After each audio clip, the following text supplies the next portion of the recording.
Hello my dears, welcome back to Xylem learning.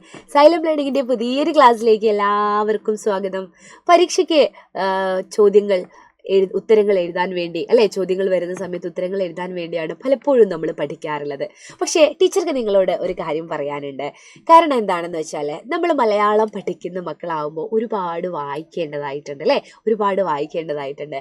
നിങ്ങളുടെ പാഠത്തിൽ ഒരു കഥയുണ്ട്. ആ കഥയുടെ പേരാണ് എരിത്തിയിലുയിരോടെ. അതൊരു ഗ്രീക്ക് പുരാണ കഥകളാണ്. പണ്ടൊക്കെ ഞങ്ങൾ ഗ്രീക്ക് പുരാണ കഥകളൊക്കെ എങ്ങനെയായിരുന്നു വായിച്ചതെന്നറിയാമോ? ബാലരമ, കളിക്കുടിക്ക, ബാലഭൂമി, ഇതുപോലുള്ള പ്രസിദ്ധീകരണങ്ങൾ ഉണ്ടാവും. അതിൽ നിരവധി കഥകൾ വരുമായിരുന്നു.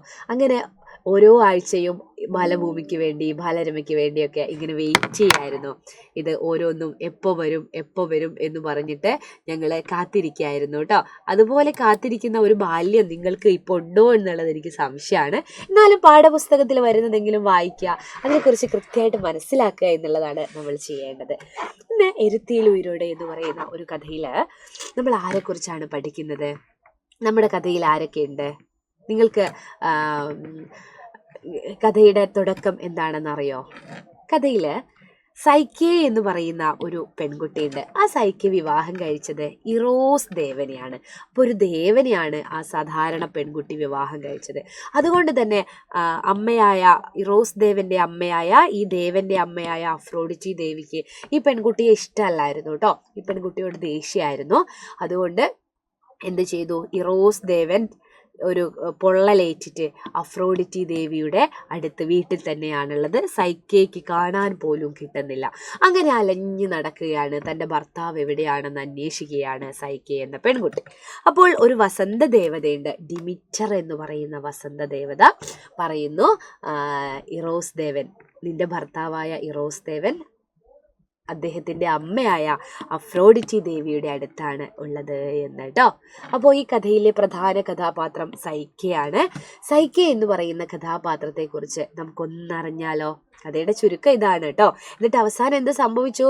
അഫ്രോഡിറ്റി ദേവിയുടെ അടുത്ത് സൈക്കെ എത്തുന്നുണ്ട്. പക്ഷെ നിരവധി പരീക്ഷണങ്ങൾ ആർക്ക് കൊടുക്കുകയാണ്? അഫ്രോഡിറ്റി ദേവി സൈക്കയ്ക്ക് കൊടുക്കുകയാണ് കേട്ടോ. എന്നിട്ട് എല്ലാം കഷ്ടപ്പെട്ട് ചെയ്യുന്നു. പക്ഷെ അഫ്രോഡിറ്റി ദേവി അതൊന്നും അംഗീകരിക്കുന്നില്ല. അവസാനം അഫ്രോഡിറ്റി ദേവി ശപിക്കുകയാണ്. നമ്മുടെ സൈക്കെ എന്ന് പറയുന്ന പെൺകുട്ടിയെ ശപിക്കുകയാണ്. അവൾ തളർന്നു വീഴുകയാണ്. അവിടേക്ക് ഇതെല്ലാം അറിഞ്ഞുകൊണ്ട് ഇറോസ് ദേവൻ എത്തുന്നു. പിന്നെ അവര് ഒന്നാവുകയാണ് കേട്ടോ. ഇതാണ് കഥ. അപ്പോൾ ഇതിലെ പ്രധാന കഥാപാത്രമായ സൈക്കയെ കുറിച്ച് നമുക്കൊന്നറിയാം. സൈക്കെ എന്ന് പറയുന്നത് ആരാണ്? കഥാപാത്ര നിരൂപണം എഴുതാൻ പറയുമ്പോഴോ, സൈക്കയെ കുറിച്ച് നിങ്ങൾക്ക് മനസ്സിലായ കാര്യം എഴുതാൻ പറയുമ്പോഴൊക്കെ നമുക്ക് എഴുതേണ്ടതായിട്ട് വരുമല്ലോ. ഗ്രീക്ക് പുരാണ കഥകളിലെ ഒരു പെൺകുട്ടിയാണ് സൈക്കെ. ഇറോസ് ദേവന്റെ ഭാര്യയായ സൈക്കയ്ക്ക് ഇറോസ് ദേവൻ എവിടെയാണെന്ന് അറിയില്ല അല്ലേ. അദ്ദേഹത്തെ തിരികെ കിട്ടാനായി സൈക്കെ നടത്തുന്ന പോരാട്ടം അതികഠിനമാണ്. ആരും തുണയില്ലാതെ അലഞ്ഞു നടക്കുന്ന സൈക്കയെ ഡിമിറ്റർ എന്ന വസന്ത ദേവത സഹായിക്കുന്നു.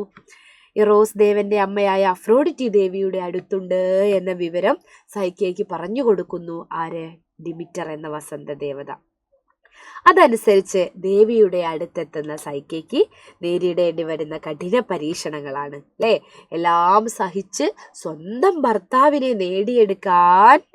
നേടിയെടുക്കുന്ന സ്നേഹമയ്യായ പെൺകുട്ടിയാണ് കഥയിലെ സൈക്കെ എന്ന് പറയുന്നത്. അപ്പോൾ നിരവധി കഥാപാത്രങ്ങൾ ഉണ്ടെങ്കിലും വളരെ പ്രധാനപ്പെട്ട കഥാപാത്രം സൈക്കെയാണ്. ക്രൂരയായ കഥാപാത്രമാണ് ഇതിൽ അഫ്രോഡിറ്റി. എന്നാൽ നമ്മുടെ സൈക്കയെ സഹായിക്കുന്ന കഥാപാത്രമാണ് ആര്? ഡിമിറ്റർ ദേവത. സ്നേഹവും നന്മയുള്ള കഥാപാത്രം തന്നെയാണ് ഇറോസ് ദേവനും.